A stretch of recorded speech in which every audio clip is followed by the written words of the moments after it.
Welcome to day 9 of the 2018 Fannie Awards!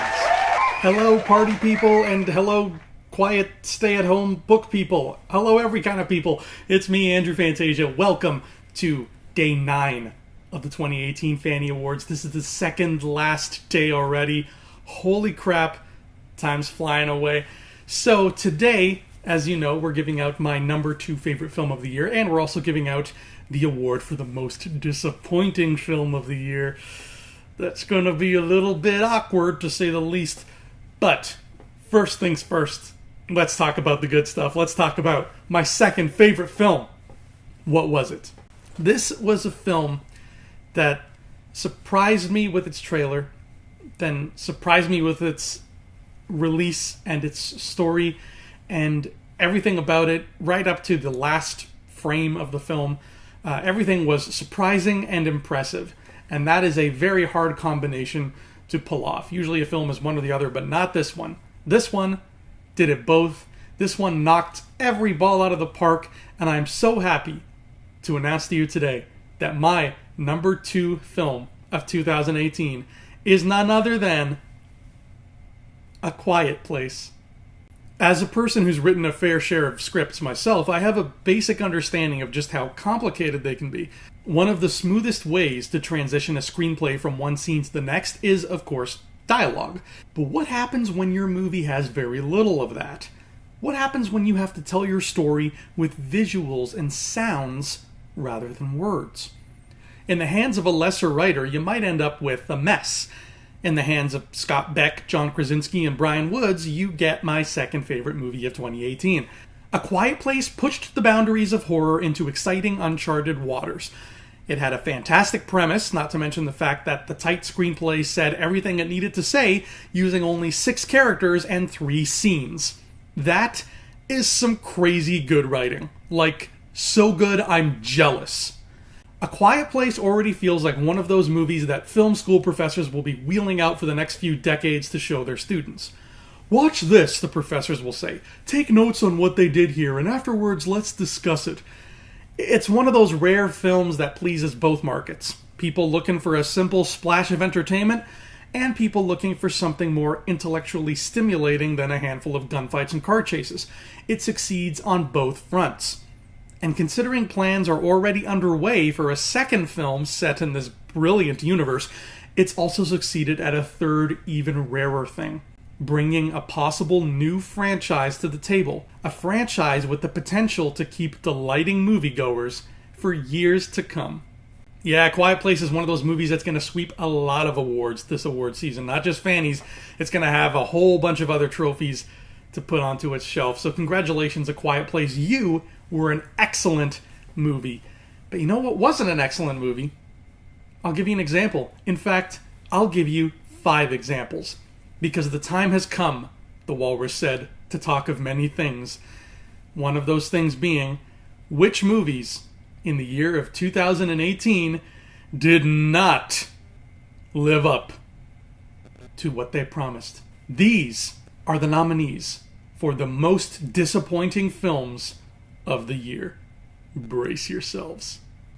Bad Times at the El Royale.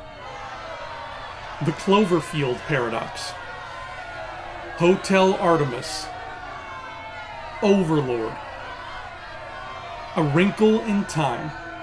Ladies and gentlemen, it is my unfortunate responsibility to bequeath the Fannie for most disappointing film of 2018 to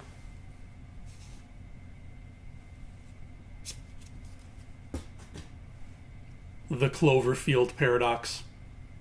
Hey folks, do you like mermaids? Yeah, mermaids are pretty cool, aren't they?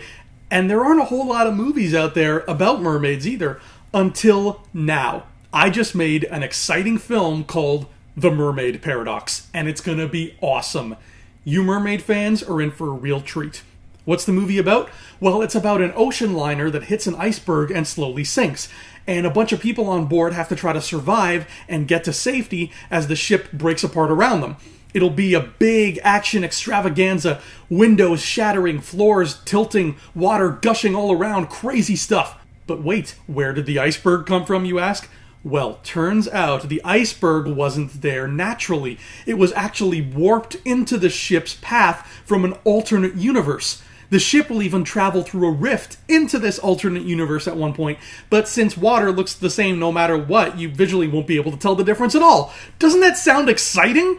Ooh, and there's this lady who's essentially our main character on the ship, see? And she once had children who died in an accident that was her fault. Well, when the ship arrives in this parallel world, she finds out that in this version of the universe, that accident never happened, and her children are still alive and well. Our screenplay won't try to use this information to achieve any kind of emotional or narrative payoff, but isn't that a neat little fact? Oh, and we won't get to see any other part of this parallel universe because they leave it very abruptly. So abruptly, it's almost like they never even needed to go there at all. At the end, the survivors find a lifeboat and start rowing their way to shore. Then, the camera will pan down and show a mermaid drifting around in the water for a few seconds before we cut to black and roll credits. And that, folks, is everything wrong with the Cloverfield paradox in a fat, juicy nutshell. It's every generic, the space station is breaking down movie you have ever seen in your life. It opens several doors that would lead to exciting sci-fi possibilities, and it decides to go through absolutely none of them. Then, when all's said and done, it says, oh, by the way, P.S. Cloverfield, I guess. The end. What a freaking waste. So congratulations, Cloverfield Paradox. I don't have your award with me. It's actually in the toilet, so you can just go and grab it whenever you want. You'll be right at home there. So folks, we have only 1 day left. 1 day left and one award left. The award for Best Film of 2018. What was number one? Well, tomorrow, we're all going to find out together. And by together, I mean all of you, because I clearly already know the answer, because I have psychic powers that I haven't told you about before. Surprise. See you tomorrow, folks, for the final day of the 4th Annual Fannie Awards. Until then, adios.